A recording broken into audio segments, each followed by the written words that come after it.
Hello everyone, and welcome back to our channel, where we dive deep into the most unexpected twists and turns of South African politics. Today's story is one of those tales that sound almost too strange to be true, a story where old political ghosts come back to play peacemaker in a modern-day feud. Yes, you heard right. Former President Jacob Zuma has now offered to mediate in the long-running public dispute between the ANC and the marketing firm Ezulweni Investments. Now, if you've followed South African politics for any length of time, you'll know that when Zuma shows up, it's never just a polite visit. His name alone stirs up everything from nostalgia to controversy. And his decision to jump into this conflict, one involving financial wrangling, legal drama, and the ANC's internal image, has sparked a wave of curiosity and speculation. Is this an act of loyalty? An attempt to rebuild his standing within the ANC? Or maybe, just maybe, another chess move in South Africa's never-ending political game? To understand why this story matters, let's rewind. The feud between the ANC and Ezulweni Investments goes back several years. Ezulweni, a marketing and communications company, claimed it provided services to the ANC ahead of the 2019 national elections, services worth tens of millions of rand. But according to the company, the ANC didn't pay the full bill. What followed was a legal battle that exposed the inner workings of the ruling party's finances, and more importantly, the messy way political contracts can turn sour when promises collide with power. The ANC, for its part, has argued that there was no binding contract, that whatever arrangement existed was informal or unauthorized. Ezulweni disagreed, insisting it had written proof and went to court to prove its case. The dispute eventually turned into a public spectacle, with court filings, leaked invoices, and political finger-pointing. The case even raised uncomfortable questions about how the ANC manages its campaign money and whether individuals in the party were acting in their own interest or the party's. Now, enter Jacob Zuma, a man whose own history with the ANC has been anything but simple. Zuma offering to mediate is like a retired firefighter walking back into a burning building, hose in hand, smiling as if it's just another day at the office. It's bold, unexpected, and deeply symbolic.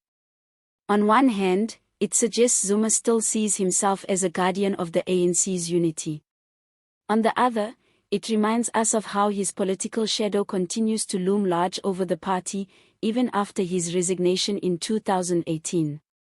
Zuma's involvement also highlights something deeper, the ANC's ongoing struggle to maintain cohesion and credibility in the face of internal and external challenges.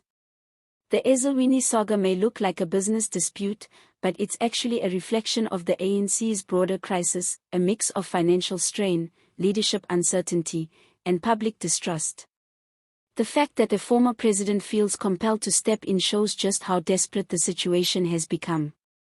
And let's be honest, Jacob Zuma mediating a financial dispute between the ANC and a private company does raise eyebrows. After all, this is the same Zuma who spent years entangled in corruption scandals, from Candler to state capture allegations. For some, his offer to mediate sounds like irony in motion.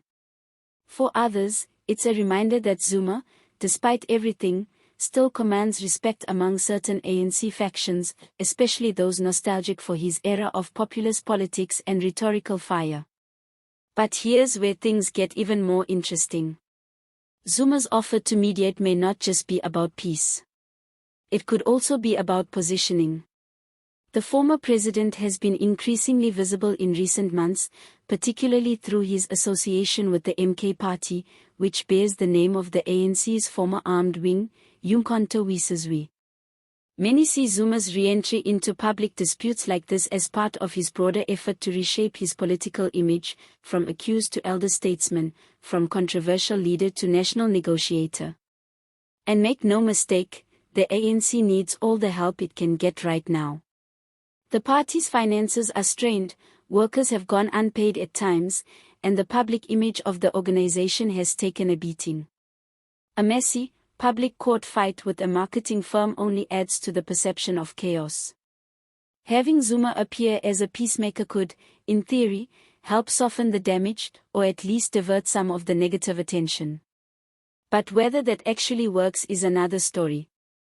For the ANC's current leadership, especially under President Cyril Ramaphosa, Zuma's intervention might feel like both a blessing and a curse. On one hand, it's a gesture of concern from a former leader who knows the party's inner workings. On the other, it risks reopening old wounds within the ANC, the same divisions that tore it apart during the Zuma-Ramaphosa transition period. Many in the party's upper ranks may quietly wonder whether Zuma's mediation could become a political spectacle that benefits him more than the ANC. And then there's Ezulweni Investments. From their perspective, having someone of Zuma's stature step in might sound appealing, especially if it means a faster, quieter resolution. But it could also complicate things. Once politics enters the picture, business disputes rarely stay simple. They become stories about influence, power, and legacy, and this one is no different. There's another layer here that's often overlooked. Zuma's political instincts have always been about timing. He tends to step into situations just as they're heating up, when his presence can either calm the waters or make the storm bigger. In this case, his move comes at a moment when the ANC is facing serious questions about transparency, accountability, and its readiness for the next national elections.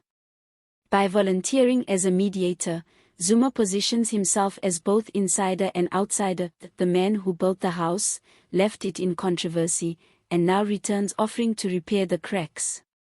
Whether he can actually bring peace between the ANC and Ezulweni remains to be seen. Mediation requires trust, patience, and credibility, three things that don't always coexist easily in South African politics. But even if no formal mediation happens, Zuma's offer alone has already changed the narrative. What began as a contractual disagreement has become a political drama starring one of the most polarizing figures in modern South African history. And maybe that's the real takeaway. The ANC-Ezulweni feud isn't just about money. It's about image, power, and who still gets to shape the ANC's legacy. With Zuma stepping back into the spotlight, the story has transformed from a legal dispute into a test of influence, a reminder that in South African politics, no player ever truly exits the stage. So what do you think? Is Jacob Zuma's offer a genuine attempt to heal the ANC's image, or a clever political maneuver to remind everyone he's still relevant? Let us know in the comments below. And before you go, don't forget to like this video, subscribe to our channel for more deep dives into South African political stories, and hit that notification bell so you never miss an update. Thanks for watching, and as always, stay informed, stay curious, and see you next time.